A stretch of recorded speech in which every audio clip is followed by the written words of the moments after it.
What's up guys, and welcome back to the channel. Today we will be talking about the biblical behemoth, the great beast. The literal definition of the word behemoth means a huge or monstrous creature. But wait until you hear how God himself describes this creature. Well, he first appears in the book of Job when God appears to Job in a whirlwind. By the way, here's a quick fun fact about the book of Job. The book of Job seems to be written about the same time as the patriarchs, like Abraham, Isaac, Jacob, those people. So that would have been like 2500, 2000 BC, before Christ. That's a really long time ago. Really long time. So keep that in mind while we go through this information. But anyways, Behemoth appears alongside another animal known as the Leviathan. Both of these animals seem to be the greatest animals and creatures that God has ever created. But the full story of the book of Job and the full story of the Leviathan, which is like a watery serpent, will be for another video. So if you haven't already, like and subscribe. But nonetheless, let's continue with Behemoth. Job 40:15. Behold Behemoth, which I made as I made you. He eats grass like an ox. Behold, his strength is in his loins, and his power in the muscles of his belly. He makes his tail stiff like a cedar. The sinews of his thighs are knit together. His bones are tubes of bronze, his limbs like bars of iron. He is the first of the works of God. Let him who made him bring near his sword, for the mountains yield food for him, where all the wild beasts play. Under the lotus plants he lies in the shelter of the reeds and in the marsh. For his shade the lotus tree covers him. The willows of the brook surround him. Behold, if the river is turbulent, he is not frightened. He is confident though the river Jordan rushes against his mouth. Can one take him by his eyes, or pierce his nose with a snare? So as you can see, the behemoth is basically the coolest creation that God has ever created. So he eats grass, he has great strength in his loins and power in his belly, his tail is similar to a cedar tree, his bones are like bronze, he is the first of the works of God, the lotus plant is his shelter, and strong rivers don't faze him.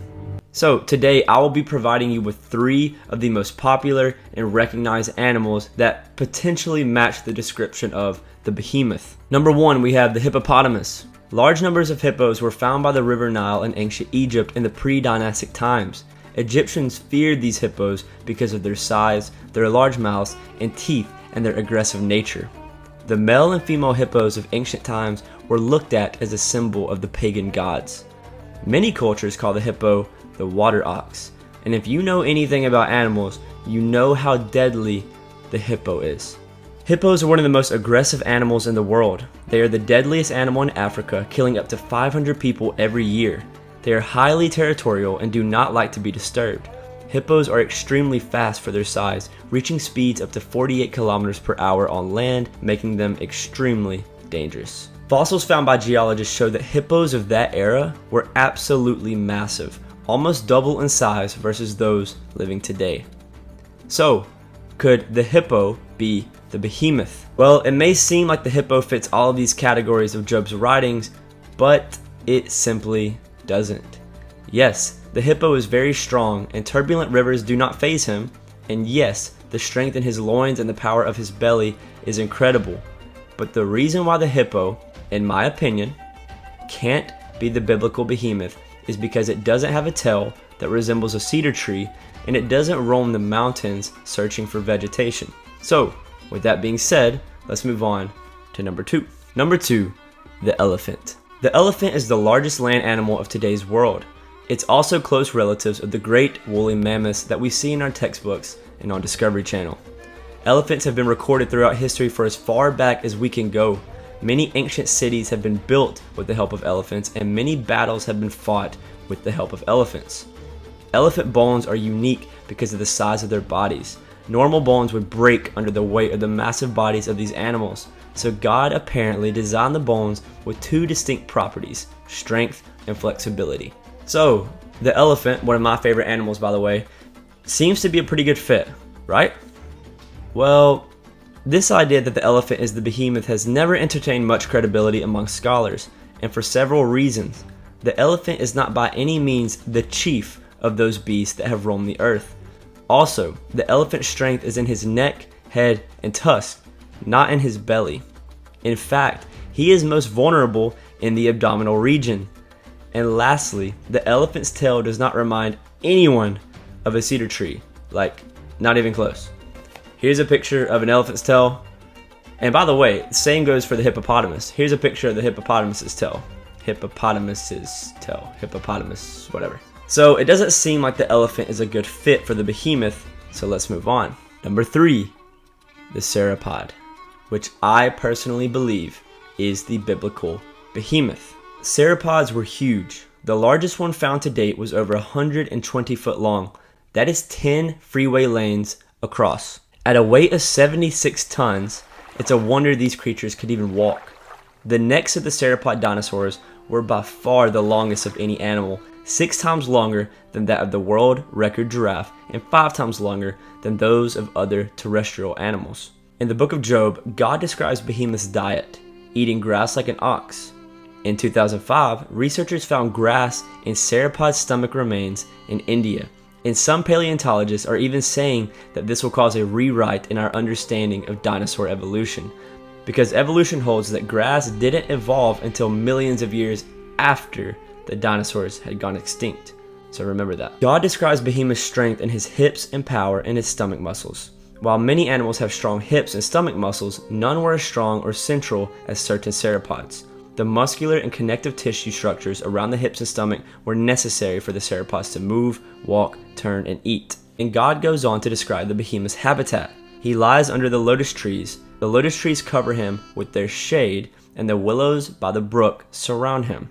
This was a creature that had to be near lots of green food, living in a lush tropical environment. Large sauropods had to eat half a ton of vegetation every day, and they likely had to eat all day long to consume this amount of food. Next, God says, "Indeed, the river may rage, yet he is not disturbed. He is confident, though the river Jordan gushes into his mouth."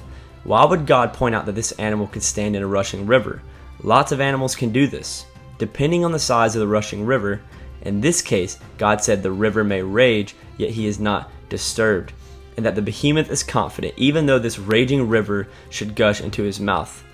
The Jordan River is the largest river in Palestine, and it currently flows at only 15% of the rate that it did back then. Even so, in the winter, this river would be incredibly difficult to cross, and it would take a very sizable animal to stand undisturbed in the rushing current, and even more so, let the current gush into its mouth.